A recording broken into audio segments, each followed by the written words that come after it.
Hello! Welcome to another Girls Frontline 2 video. I hope you are well. So, Yoohee just got released recently and I had the opportunity to get her. Despite having an overview of Yoohee before, when they have shown her skill and key descriptions, reading is not exactly enough to fully understand how a new tactical doll works. It is also one of the reasons why I do not really talk much about the previous new dolls because I did not have them in the first place. Or maybe because I am a filthy free-to-play commander who got the scraps for collapse pieces. But hey, at least I have Yoohee. Let's talk about her. So, who is Yoohee? She is a support doll that can give a lot of buffs. The number of buffs she can give at maximum is 5 buffs. Also, I am talking about base kit Yoohee. So, segment 0. We will talk about them in detail later on. Yoohee is supposedly made to support other physical type dolls. And she does, but it comes with a gimmick. Take a look at Yoohee's passive skill, Main Dancer's Aura. When allied units deal physical damage, Yoohee gains 1 point of Confectance Index. You want other tactical dolls that can deal physical damage for Yoohee to regain her Confectance. Ideally, support dolls like Centerstage, Defh, Suomi, or even a Kyungju without her expansion key is enough to make Yoohee get max Confectance Index. Though you don't really have to focus on this, especially if you don't really need the bonus damage dealt by her improv. Next, look at the additional active skills, Graceful Pirouette or Passionate Resonance. Both skills apply the defense shredding buff to an ally doll. Let's leave defense shredding alone for now. Another thing to look at is Never Gonna Give You Up. Never Gonna Give You Up basically allow your physical damage dealing dolls to ignore an additional 60% of an enemy's defense, as long as Yoohee has 4 stacks of it.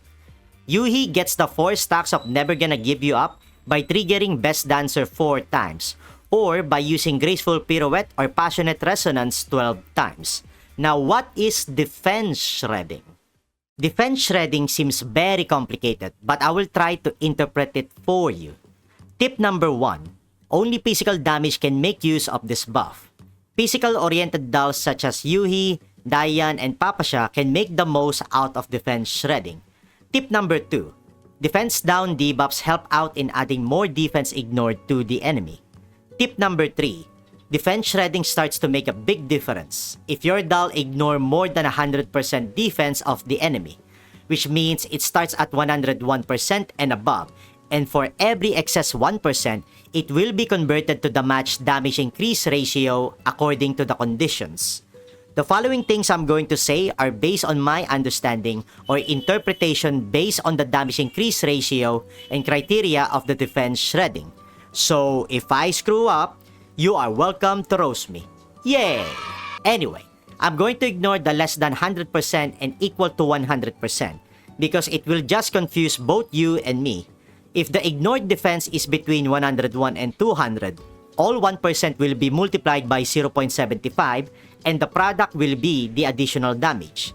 For example, if your Yoohee ignore 120%, there is the excess 20%. You can multiply the 20 to 0.75 and the product is 15, which means your Yoohee will have a 15% additional damage to the enemy.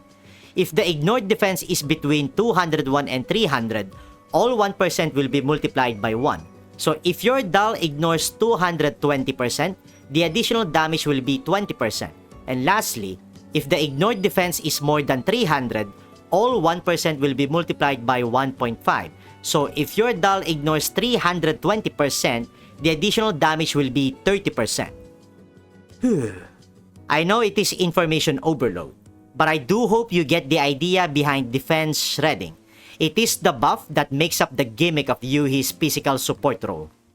Let me go back a little bit and share some tips about Never Gonna Give You Up.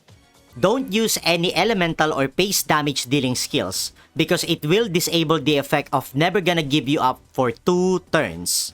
Which means you need to restrict yourself in using physical damage dealing skills most of the time. Aside from that, at least Never Gonna Give You Up buff stacks are permanent. 60% ignored defense? Convenient. I like to talk about Yoohee's imprint weapon too, Sparkling Centerstage. It possibly increases the amount of enemies' defense ignored by the ally doll's physical attacks. The user of Sparkling Centerstage ignore more defense if they applied a lot of buffs to ally dolls. Now you might be thinking, what is she exactly pointing at? You see, if you really want to make the most out of Yoohee, you have to revolve your gameplay around her defense shredding buff, and that alone. That means physical damage dealing type dolls, do not disable never gonna give you up buff, use Sparkling Centerstage and apply defense down debuffs. And I think it is a demanding gameplay to have because you really have to commit. It is not exactly that bad because the gameplay does work. But due to the gimmick of defense shredding and never gonna give you up, the conditions are too steep compared to the elemental teams like Burn, Hydro, or Freeze. Still, if you are able to get it rolling, defense shredding gameplay can be really nasty against your enemies due to the immense damage increase you can get. Just got to add more ignored defense percentage to the enemy. With that in mind, you can pretty much say I started with, why not Yoohee?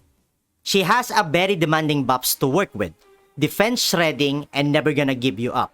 You need her Sparkling Centerstage. It is not a want, you simply just really need it if you are going for that full defense shredding gameplay. Calibration rank 1 is not also enough. You need it on max calibration rank 6.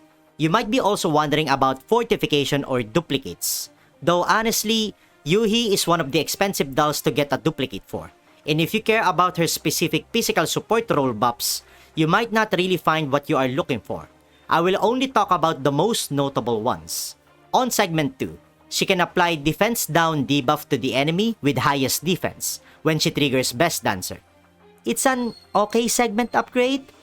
On segment 3, she can get 1 stack of Never Gonna Give You Up whenever she uses her ultimate skill. And her troop score buff allows Yoohee to ignore additional 50% of the enemy's defense. Seems cool, though I wish it was increases the maximum stacks of Never Gonna Give You Up.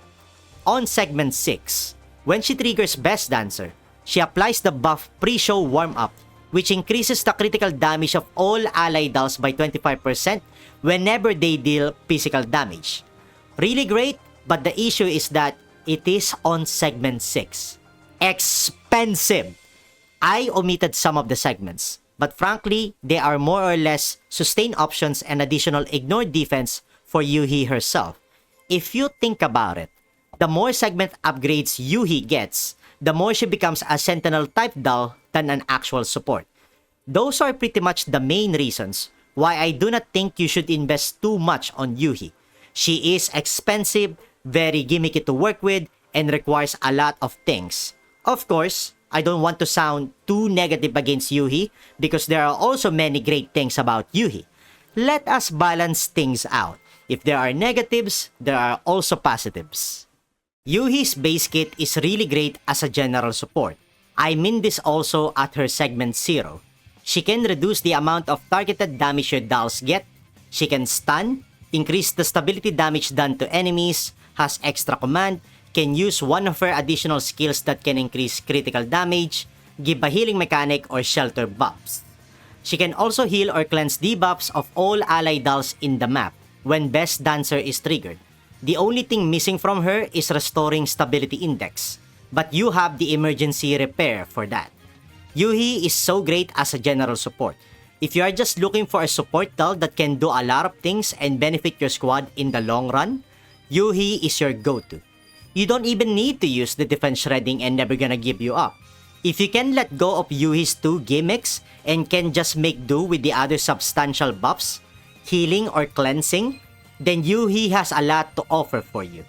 Her segment upgrades are mostly leveling up the buffs she applies, more healing, cleansing, and extended cast range of her skills.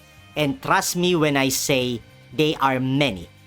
Many buffs and all of them are really good. I recommend you take a look at least on segments 1, 2, and 5. They are awesome. So, if you don't have an elite support doll, I strongly recommend getting Yoohee as she can support you in the long run and it will take a while for Yoohee to become obsolete. And there it is! We have found ourselves in the conclusion once again. Just to summarize it about the key points of Yoohee, Yoohee is a support doll that increases the amount of ignored defense to the enemy, and the more ignored defense, the more damage is dealt by your physical type dolls. She can also increase your targeted damage defense, stability damage, heal and cleanse the debuffs of your dolls. And yeah, that is pretty much all of my thoughts about Yoohee. Hopefully you have learned something and understood more about her. I think she's really amazing. As usual, every doll has its own skills and quirks to bring on to the table. Has this changed your mind or still undecided about your thoughts on Yoohee? Anyway guys, thank you so much for watching this video. I appreciate all of you. That will be all from me. I will see you guys in the next one. Have a nice day, fellow commander. Later.